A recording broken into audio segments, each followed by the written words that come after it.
Adım Selami Güleçer. Darbeye karşı mitingin birinci gününde sabaha kadar miting alanında olup ikinci gün ise saat 1 sularında eve dönerken bir grup polis tarafından tutulup bayrak yattığınız bahanesiyle vurulmaya başladık. Darp ve hakarete maruz kaldık. Bizi darp ettikten sonra haklı olduğumuzu anlayıp bıraktılar zaten.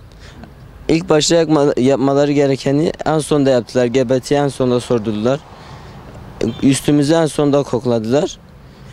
Yani bu polisler hakkında soruşturmayı başlattık zaten. İnşallah gereğinin yapılmasını istiyoruz. Alandan bu güzergahtan geliyordu. Yani ilk başta yere yatırıp biber gazı sıktılar. Ondan sonra da tellere dayayıp üstümüzü aradılar. Kimlikleri aldılar ve GBT'yi sordurup bıraktılar. Hakaret ve küfürler çok vardı, yani hepsinin ağzında küfür vardı. Evet. Yere yatırıp tekmelerken de vardı küfürler.